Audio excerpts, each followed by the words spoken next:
Welcome back, everybody. Thank you so much for sticking with me through that break. If you were just tuning in, we just finished talking about the Titans offseason. Very excited about what they did, bringing in L'Jarius Sneed, Calvin Ridley, Tony Pollard, lots of offensive line help. It's been a really solid offseason for a team that needed to have a solid offseason if they wanted to set themselves, excuse me, up in that right direction as they kind of dive headfirst into a rebuild. Um, they've done a very good job. Before that, we talked about the new rules the NFL is putting out. The hip drop tackle, a little bit controversial. The players don't want it. The owners say it's for player safety. You can see both sides of the argument. A little bit controversial there. I'm not a big fan of that one. And the new challenge update rules, you only need to get one challenge right to get a third challenge instead of needing to get two. And we talked about the March Madness Sweet 16 being set. That those games start on Thursday, just like MLB opening day. Uh, but there's only one double-digit seed left. Only one team that's higher than only two teams that are higher than six. I believe there's. It's very chalk this bracket. But I think most of these Sweet 16 games, like 6 out of 8 of them, are going to be really really tight, really close games, and I'm very excited to watch them.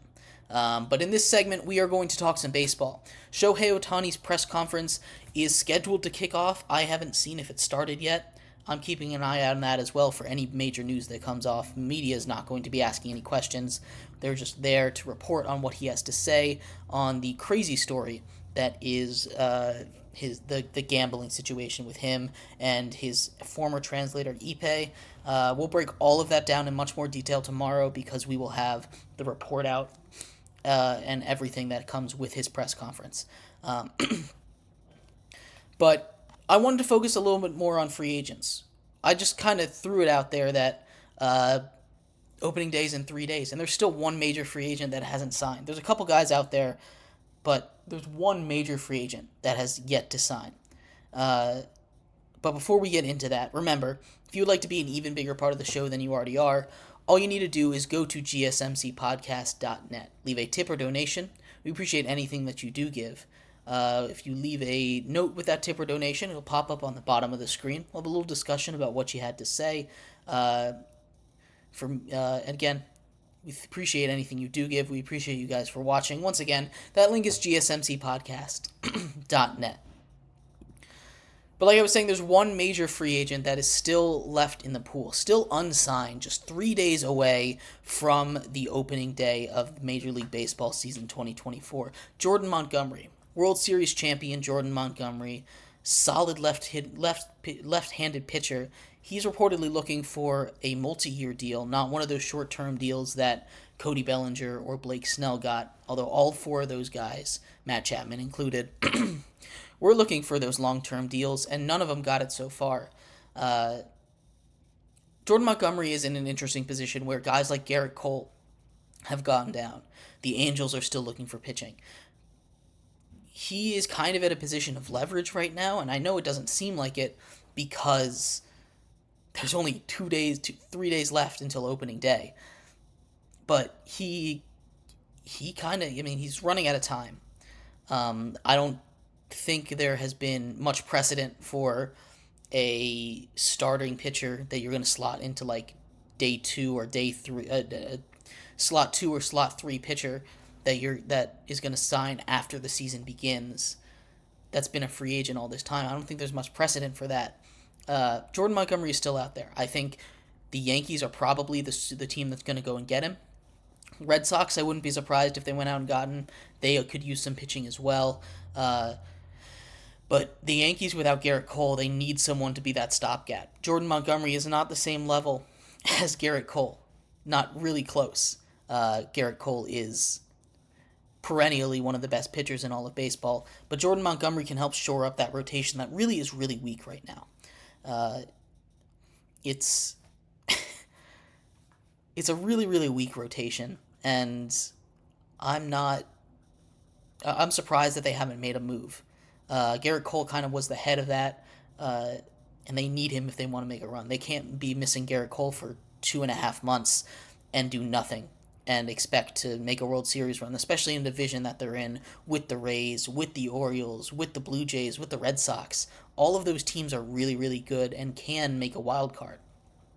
One of them's going to win the division. I expect at least one of those teams to make the wild card, maybe two. Uh, who knows? We'll keep an eye on that division. But Jordan Montgomery still being out there, he's a lefty. He has solid stuff. He's 31, so he's a little bit older. But you sign him to like a 4-year deal. It's longer term. It's not quite the term he's looking for, but it's a bigger term than the rest of those Boris clients got. Uh, and you bring him into a contender, he could slot in very nicely. Jordan Montgomery is a pitcher that he has his ups and downs, but when he's on, you saw what he did in the postseason for the Rangers. He was a massive part of their World Series run. He shut down a bunch of teams on the way in there. A Rangers team that main weakness was pitching, or bullpen pitching. And he was able to keep the bullpen out of the game for a very long time in some very big moments. So having him still on the market is kind of surprising. I don't think I've ever experienced a big free agent like this still being out there this long. Uh, so we're keeping an eye out on that. Uh, I expect him to be signed soon. I really do. Uh, I would be shocked if he didn't. Uh, when was the last time? Uh, anyway, that's a question for later. It's a very delicate situation because Scott Boras is kind of I think what's happening here a lot. It's less about the players and more about Scott Boras versus the owners. Scott Boras has kind of been able to push teams around a lot in recent seasons in recent memory. He's kind of a super agent, I guess you could call him. Um, he's been able to get a lot of huge deals for a lot of guys, and I think owners are kind of sick of him. So they're trying to put their boot in the ground and say, hey, we're not going to these crazy demands anymore. You've got to take our side. And they've won so far. Uh, who knows? Maybe Montgomery will get that large deal.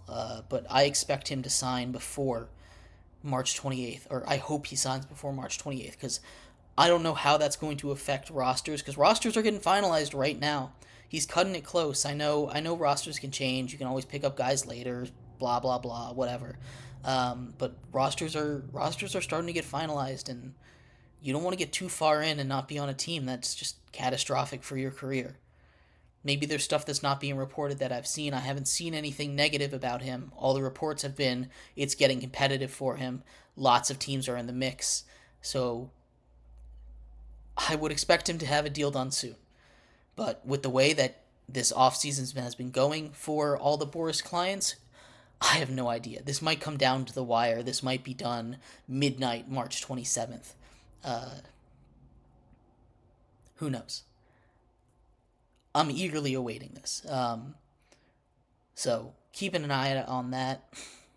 Very, very interesting situation. There's a couple other major free agents, not quite as big as Jordan Montgomery, not quite getting the buzz. Solano from the formerly of the Twins. There's three that were ranked in the top 50. So he's still out there. I don't know what the situation with him is. He'll probably go back to the Twins. Um, but so many Jordan Montgomery would fit so well on so many teams, and it's kind of just shocking to me that he hasn't found a home yet. I am. That's really what it is. I'm just surprised he hasn't found a home. It's an interesting part of the MLB offseason. I don't think I've seen this before. We've seen in every sport, really, it's a rush at the beginning and then nothing. And there's a couple big guys that just wait and wait and wait and wait. But waiting this long is a little risky, don't you think? Uh, waiting this long is not something that I would recommend. Again, you can do your own thing. Go get your money. I'm all for players getting their money, but you're coming right against the deadline, man. I hope he gets signed. I expect him to. I think the Yankees would be a great landing spot for him. Uh, now that Garrett Cole is hurt, but anyway, tomorrow we're going to talk about Shohei Ohtani and his his press conference that is going on right now. I haven't heard anything from it. He's probably giving a long-winded statement. So we'll cover all of that coming up tomorrow. And yeah, thank you everybody so much for tuning in. This has been Sports by GSMC Podcast Network. I have been your host, Jeremy Lapidus. You guys have a great rest of your day. Be here, same place, same time tomorrow. Bye-bye.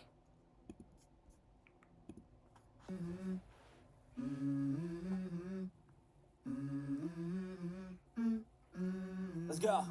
I wake up to a little bit of drool on my pillow, feel like it's gonna be a bad day. Yeah, I'm tired of shit, and the coffee ain't hit yet, damn, ain't that great.